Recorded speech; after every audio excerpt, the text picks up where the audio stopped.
Do the rich people cringe and say, don't tell them that, Robert? Yes. Don't tell people what you know. Right. Keep them poor. So my father was the head of education, PhD, all that stuff. I go home and ask him, said, why don't we learn about money in school? And he looked at me and says, because the government doesn't let us teach that subject. The government tells us what we can teach and what we can't teach. And I thought that was strange. And I said, but aren't we going to school to learn about money? He says, no, your job is to get a job. I said, but you get a job to earn money. He goes, no, you're supposed to just get a job. And I went, no. Isn't the purpose of a job to earn money? He goes, you're correct. I said, so why don't I just learn about money? I can skip the job part, you know? And he got flustered and he said, if you want to learn about money, why don't you ask your best friend's father about money? He says, because Mike's father is an entrepreneur. And I said, what are you? He says, I'm an employee. I'm a government employee. I went, oh, what's the difference? He says, the difference is an entrepreneur must know about money, or they're no longer entrepreneurs. And he says an employee doesn't have to know anything about money because the government will take care of them, the company will take care of them. So I'm all confused. But I took my dad's advice and I trundled over to Mike's father's office and knocked on his door and I said, hey, I'm here, 9 years old. Teach me about money. He says, beat it, kid, you know. But that's where the story of Rich Dad, Poor Dad started. And finally, through persistence, my rich dad started teaching me about money on one condition. And that condition was he would never pay me. He says, the moment I pay you, you think like an employee. He says, that's the trap. Entrepreneurs work for free. And now I'm 9 years old, my head's going cracking in half. He says, you never want a paycheck. You understand that, kid? I said, okay, I got it. And he says, well, how do I make money? He says, that's what entrepreneurs figure out. It's like, so how do I learn about money? So he would just break out a Monopoly game board. So I would work for free. I'd pick up cigarette butts and he had hotels and restaurants and I would clean and do menial tasks. And as I got older, I started getting into office work and marketing and accounting. And I was an apprentice basically, but I always worked for free. And he would teach me about money. But the way he taught me about money was playing Monopoly. And I finally one day I got upset. I said, well, when are you going to teach me about money? He says, what do you think we're doing? We're playing Monopoly. He goes, no. What do you think we're doing? We're playing Monopoly. He says, what do you think we're doing? So I don't know. I'm teaching you about money. He says, one of the greatest ways to acquire great wealth is playing Monopoly in real life. 4 greenhouses, 1 red hotel. Bought the biggest piece of land smack dab in the middle of Waikiki Beach. And when you go to Waikiki Beach today, you'll see the Hyatt Regency Hotel. That was his hotel. Just like the game of Monopoly. Just like the game of Monopoly. Acquired assets and they became bigger assets. He just kept what's called an assemblage because that property wasn't that big at the time. So he had to buy out all the small guys. Because Waikiki was a little dirt water little town. So he'd buy out this shop owner, buy that shop owner. And it took him a while, but he finally assembled this large piece of property.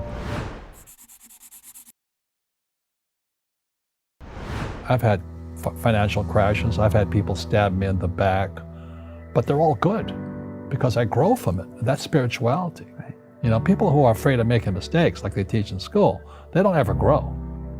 Because spirituality is there's good and there's bad, there's right and there's wrong, there's up and there's down.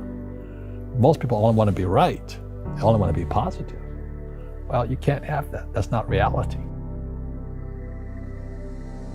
Well, I wasn't poor by most people's standards, but I came from a family with a poor attitude, if you know what I mean. Because rich, poor, middle class, poverty starts with a fundamental attitude. Poverty is passed on. It's taught in your families. And middle class is taught in families. And so the people right now who are sitting at home, who are struggling financially or worried about money or unhappy, they may be making a lot of money, but unhappy with what they're doing, it was probably taught to you. You know, your super ego was taught, get a job, work hard, or you'll never be rich, or the rich are evil, or whatever. The school system will never teach you about money. The school system was designed to teach you to be an employee, which is important, or a doctor or a lawyer, a specialist, but never about money. And what most people lack is real business knowledge, like accounting, like debt, like taxes. You got to know that stuff, but they don't teach it in school to anybody. So, and then when people ask me, how did your rich dad learn this when your poor dad, a PhD, didn't? And the answer is very simply, my rich dad, who's my best friend's father, his father died when he was 13. So rich dad had this family business at 13 to run. So he had to drop out of school, which was his blessing. There's blessings, and sometimes a blessing doesn't look like a blessing, but it turned out to be a blessing. And then his teachers became his bookkeeper, his accountant, his attorney, his banker, his real estate agents. So he has what I call real teachers, not these fake teachers in school. You see, most teachers in school, they're out of ethics. They teach subjects they themselves don't practice. I asked the teacher, I said, I'm in my third year of calculus now. It was called strength of materials. I said, am I ever going to use this stuff? He goes, no. I said, why do you teach it? He says, because I get paid. I said, do you ever use it? He goes, no. And that's why, you have to, in life, one of the things I suggest to people, you got to find a real teacher versus a fake teacher. And a fake teacher is somebody who doesn't do what they teach. And a real teacher is doing what they teach every day. So my accountants, my attorneys, they're in it every single day. That's how I learn, because every day I'm solving problems in my business. So I have accountants and attorneys and bankers and all these people on speed dial because I'm solving problems with my team. I see you giving this knowledge out, and yeah. Do the rich people cringe and say, don't tell them that, Rob? Yes. Don't tell people what you know. Right. Keep them poor. But, unfortunately, the poor, as was in the Bible, I'm not real religious, the poor will always be amongst us because it starts up here. Right, it's that fear mentality. It's in their words, and the words become flesh. Again, I'm not really religious. I flunked out of Sunday school also. But when they say I can't afford it or I can't do that, they go down. They become what they say.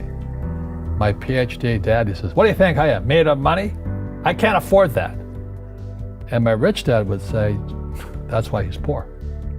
Poor people say, I can't afford it, I can't do that, I don't have time. Because it's an escape.